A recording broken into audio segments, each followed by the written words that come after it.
One of the most fun things you can do as a dungeon master is create your own world. In today's video, we're going to discuss some ways to make the world building process easier. Let's get started.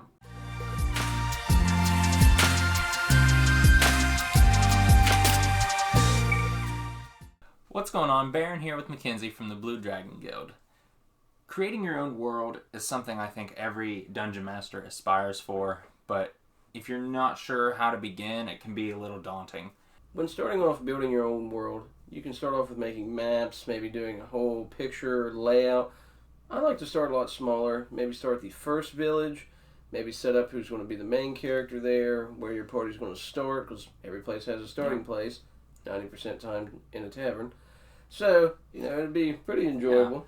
Yeah. A lot of times, if you're building that huge map and you've never really done anything like it before, it can be really time-consuming for you and overwhelming.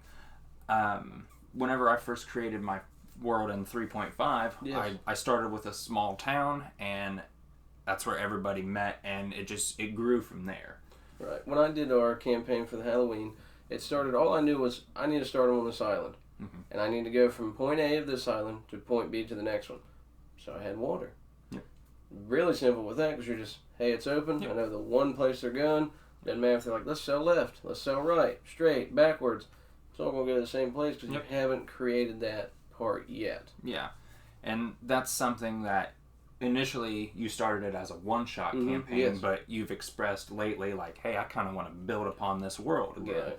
So it's even if it's just something like you try it one time in a one-shot, you can always go back to it later on. Right. You can always mention, hey, even if it's not into they're playing the same characters. Mm-hmm. Yeah. Like, hey, throwback, kind of, hey, remember when you guys went here in a far, far earlier campaign? These ain't the same characters. And they're kind of like, oh, that's kind of neat. And they might remember some aspects of it or see how it kind of changed. Yeah, that way it could be like, oh, you as players know these events happened, and because of your new characters, you'll also know, like, hey, this happened here, 10 years ago for whatever reason. It gives that added story to your own world. Yep. One of the next steps in creating your world is creating your bad guy, the BBEG, Big Bad Evil Guy. You don't have to have him figured out right off the bat. Right. In my game, I didn't have the Big Bad figured out till a good, year and a half of playing. Right. And I finally figured it out, narrowed it down. I'm not going to tell you who it is. Spoilers. But it was a process. As I developed the world, as the party went through it, I developed the bad guy, and so far they've encountered him a couple times, but they're not really sure what's going on there. Talking about the Halloween one again, I didn't really have a bad guy. I didn't in that whole entire one shot. Yeah. The bad guy ended up being, I guess, the frog, but I don't really know who the bad guy was. It was basically just you were the bad guy. If you want to see a snippet of some role-playing action that happened in that, you can check out this video up here. One important part about creating your own world is creating the Pantheon, the deities. Doing this is a lot of fun. I did it in my world. But if you don't want to put that much time into it, just use the ones that are already in the books. The Greyhawk deities, the Dragonlance, the Forgotten Realms deities. They're all there. They already have pre-established history that you can just easily cut and drop right into your world. If you don't want to use those exact ones, you can always just change their name, change their story to fit your world. Change their alignment. Maybe you like it, and you're like, maybe just make them evil. Yeah.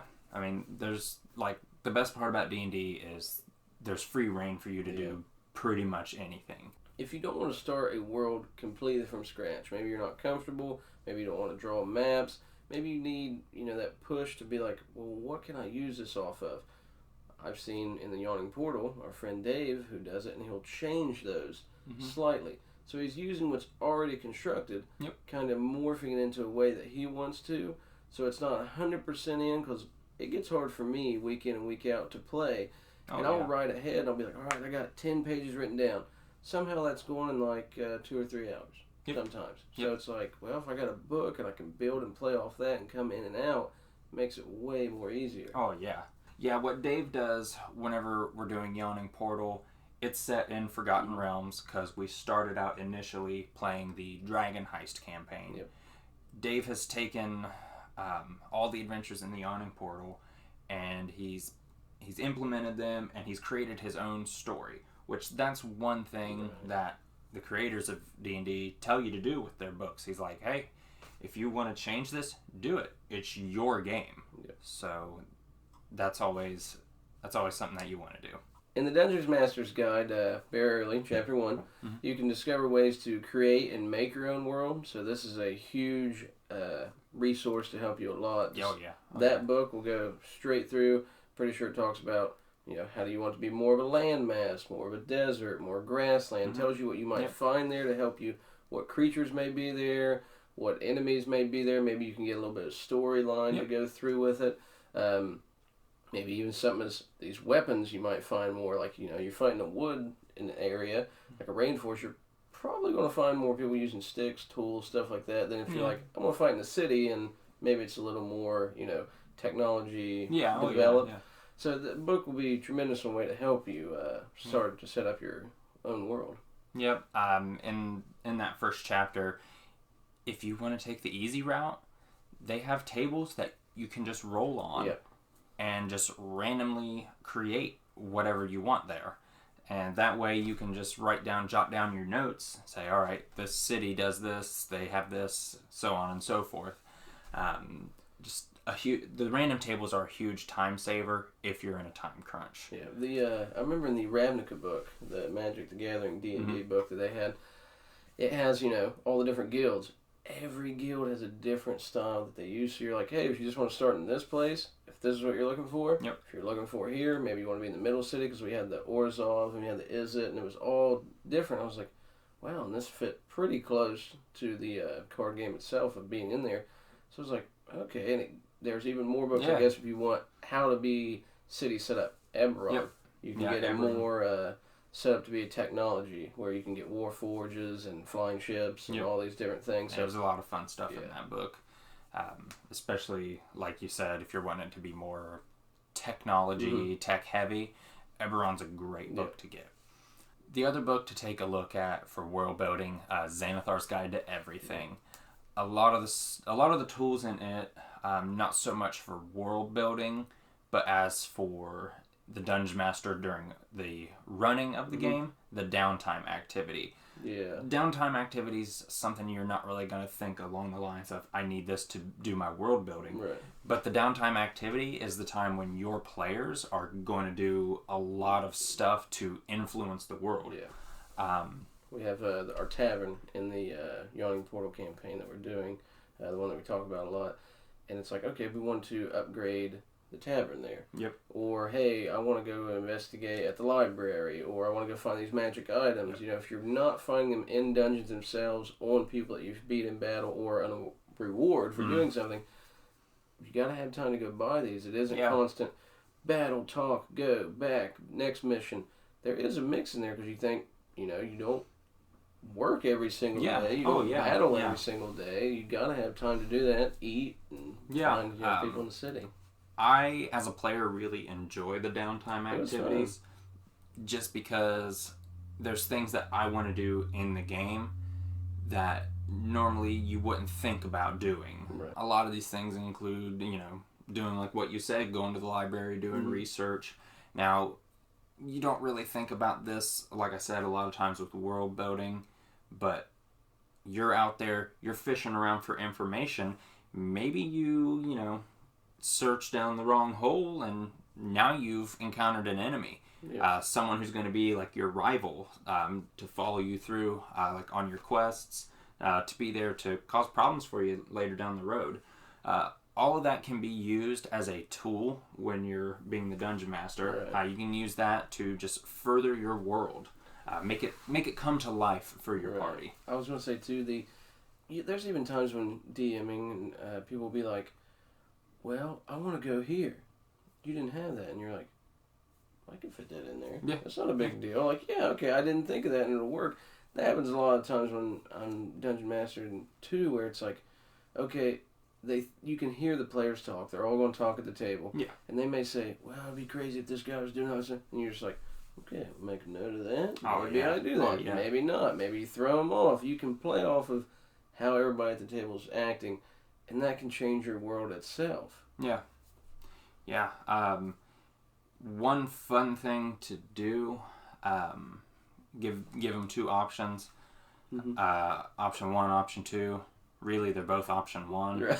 But, I mean... Hey, you gave them the choice. I mean, that's not so much on the lines of world building, Right. but I mean, you know, it could be important because you need some event to happen. And, you know, it can happen in town A or town B. Well, really, the event's going to happen no matter where they go. Right. But now, instead of over here on this coastal town, it happened here in this forest town. And they can change those in a different way. Yeah, there's just so much different stuff you can do. I love it. Another important thing to have when you're building dungeons, worlds, is to have NPCs, non-playable characters. Mm-hmm. You know, for your party to run into, interact with. Maybe it'd be a shopkeep, and they're like, okay, well, this guy's pretty nice. You know, just some small talk that you did while playing the character. He may help them later. He may be the guy that gives them all the quests, somebody they trust, and then you can have them turn on them. Yeah. Any way you want to. The key thing with having your NPCs is don't worry about giving each one its intricate voice, having each one have like an elaborate backstory. Sometimes a shopkeep is just a shopkeep. That's right. But, you know, in the heat of the moment, if the party does something that, you know, kind of angers the shopkeep, you can turn that into a plot point for your story, for your world. We had one in ours. It was the cook. We went back upstairs, and we were telling the cook we weren't down there.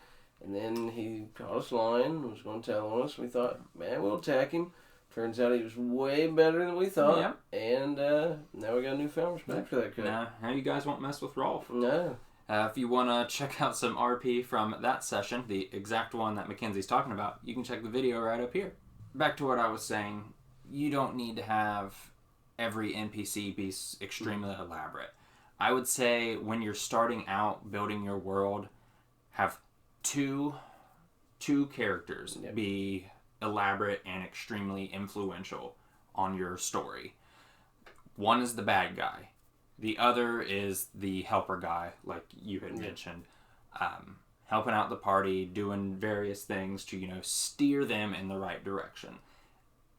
It's okay to do that. Like, it's to me, that's not railroading, because if the party doesn't have a direction, like, they're just going to run rampant. Right. You don't know what's going to happen. Everybody's going to get attacked, and then maybe they'll cause the city to go in chaos, and then they might die, and it's like, okay, well... Now you have to make new characters. Right. Good job. Or we have to start back in the beginning. It's like, okay. So those are a few ways that you can create and build your D&D world. Let us know down in the comments below if there's anything we left out that you think we should have added. If you never want to miss one of our videos, hit the subscribe button and ring the little bell to always get the notifications for when we upload a new video. And until next time, keep the dice rolling.